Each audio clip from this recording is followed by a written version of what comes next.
5월 16일 월요일, 찾을 때 곁에 있는 물. 세계에서 가장 깊은 호수인 바이칼호수는 아주 거대하고 웅장합니다. 1마일 깊이에 길이는 거의 400마일, 폭이 49마일이며 전 세계 지표면 담수의 5분의 1 정도를 담고 있습니다. 그러나 이 물은 대체로 접근하기가 어렵습니다. 바이칼호수는 러시아의 가장 외딴 지역의 하나인 시베리아에 위치하고 있기 때문입니다. 이 지구상의 많은 곳에서 그렇게 절실히 물이 필요한데도 이처럼 방대한 양의 물이 많은 사람들이 접근하기 어려운 곳에 숨겨져 있다는 사실이 아이러니합니다. 비록 바이칼호수는 멀리 떨어져 있을지 모르지만 가장 절실히 필요한 사람들이 이용할 수 있고 다가갈 수 있는 끝없는 생명수의 원천이 있습니다.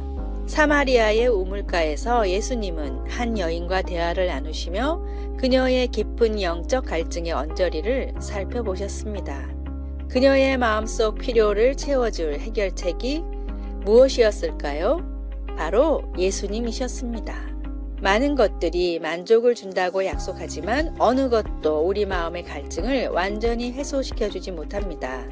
예수님만이 진정 우리의 영적 갈증을 채워줄 수 있습니다. 그리고 주님의 공급하심은 누구나 어디서나 누릴 수 있습니다. 말씀, 내가 주는 물을 마시는 자는 영원히 목마르지 아니하리니. 요한복음 4장 14절. 찬송 526장 목마른 자들아. 기도. 하나님, 생명을 주시고 삶의 목적과 의미를 주시니 감사합니다. 하나님과 당신의 사랑 안에서 진정한 만족을 찾을 수 있도록 가르쳐 주소서. 아멘.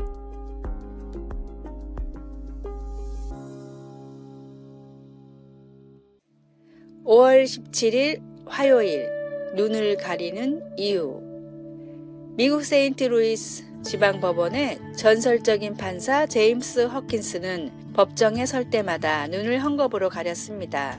시력에 문제가 있는 것도 아닌데 눈을 가리고 법정에 들어서는 모습을 보고 어떤 사람들은 로마 신화에 나오는 정의의 여신 유스티티아를 따라하는 것이 아니냐며 조롱했습니다. 그러나 제임스가 직접 밝힌 눈을 가리는 이유는 다음과 같았습니다.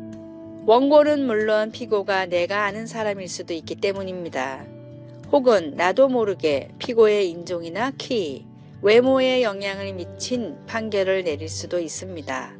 눈을 가린다고 판결이 완전해지지는 않겠지만 할 수 있는 최대한 노력해야 한다는 것이 나의 신념입니다. 최근 뉴욕타임스가 2년간 조사에 발표한 기사에 따르면 정확히 같은 범죄를 저질렀음에도 백인들에 비해 흑인은 27%, 히스패닉 계열은 18%나 높은 형량을 선고받았습니다. 인간은 불완전한 존재이기에 보이는 것, 듣고 배운 모든 것에 영향을 받을 수밖에 없습니다. 불완전한 존재라는 것을 먼저 인정하고 내 안에 있는 차별과 편견의 시선을 최대한 걷어내고 모든 사람들을 하나님의 형제 자매로 보려고 노력하십시오. 오늘의 말씀. 오직 위로부터 난 지혜는 첫째, 성결하고 다음에 화평하고 관용하고 양순하며 긍휼과 선한 열매가 가득하고 편견과 거짓이 없나니. 야고보서 3장 17절. 오늘의 찬송 378장 내 선한 목자. 오늘의 만나. 주님이 주신 사랑의 마음으로 다른 사람들을 바라보게 하소서. 다른 사람의 흠은 덮어주고 장점만 바라보려고 노력합시다.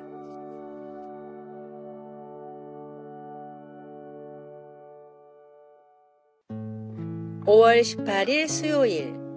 계획을 세웠나요? 거의 18살의 청년 게이드는 자신의 제1지망 대학의 장학금을 받고 진학할 수 있으리라 기대하고 있었습니다. 그는 고등학교 캠퍼스 사역에 참여했으며 새로운 환경인 대학에 가서도 비슷한 사역에 참여하길 바랐습니다.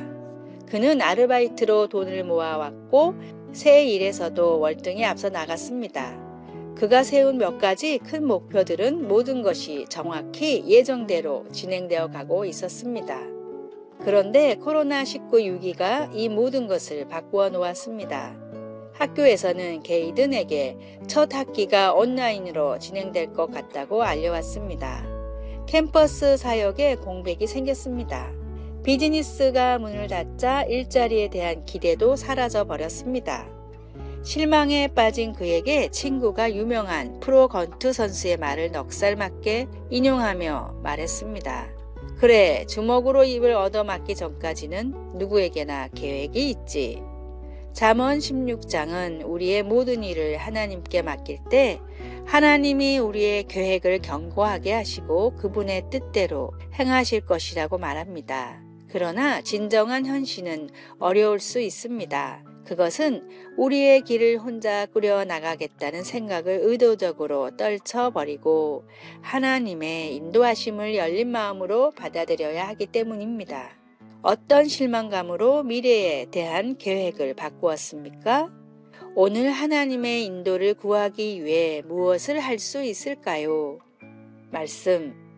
사람이 마음으로 자기의 길을 계획할지라도 그의 걸음을 인도하시는 이는 여호와이시니라.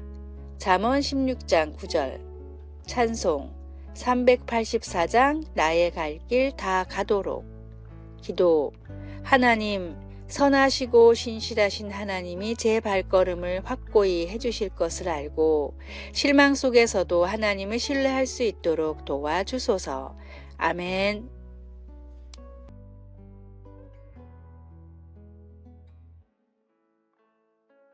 5월 19일 목요일 3개월의 감사.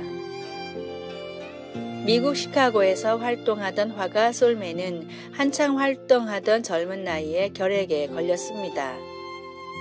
작품도 인정받고 결혼까지 해서 곧 태어날 아기까지 있던 솔맨은 큰 시리에 빠졌습니다. 의사는 임파선에 문제가 있어 솔맨이 길어봤자 3개월밖에 살지 못한다고 말했습니다. 몸이 아픈 것보다 아내와 태어날 아기에 대한 죄책감에 슬퍼하는 솔맨에게 하루는 아내가 이렇게 말했습니다.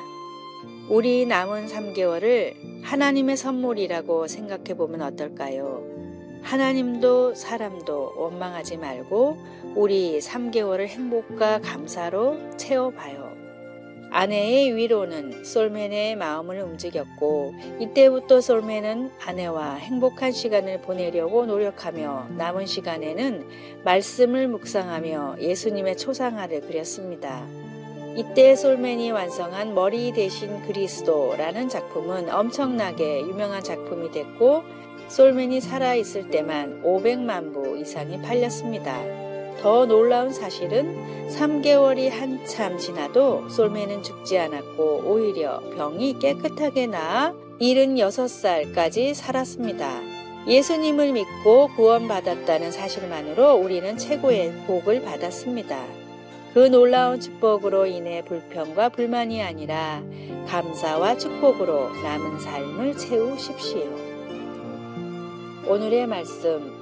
범사에 감사하라. 이것이 그리스도 예수 안에서 너희를 향하신 하나님의 뜻이니라. 데살로니가 전서 5장 18절. 오늘의 찬송 546장. 주님 약속하신 말씀 위에서. 오늘의 만나. 믿음에 대한 어려운 질문을 받았을 때 성령을 의지하며 명쾌한 답을 할 수 있기를 바랍니다.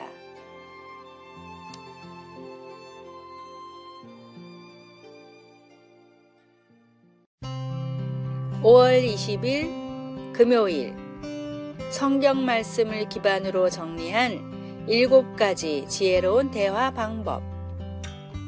첫째, 상대방이 하는 말을 끝까지 듣는다. 잠언 18장 13절. 상대방의 말을 듣는 것은 대화의 기본입니다. 둘째, 상대가 알아들을 수 있도록 말한다. 야고보서 1장 19절. 받아들일 수 있는 눈높이로 대화해야 받아들일 수 있습니다. 셋째, 사실을 부풀려 말하지 않는다. 골로새서 3장 9절. 사랑엔 거짓이 없습니다. 진실에 사랑을 더해 말하십시오. 넷째, 말다툼을 벌이지 않는다. 로마서 13장 13절. 성숙한 성도는 싸우지 않고도 의견을 조율할 수 있습니다. 다섯째, 부드럽고 친절하게 응대한다. 잠언 14장 29절, 15장 1절. 어떤 일이든 가시돋친 말이나 분을 품은 말을 사용하지 마십시오. 여섯째, 상대를 책망하거나 비판하지 않는다. 갈라디아서 6장 1절.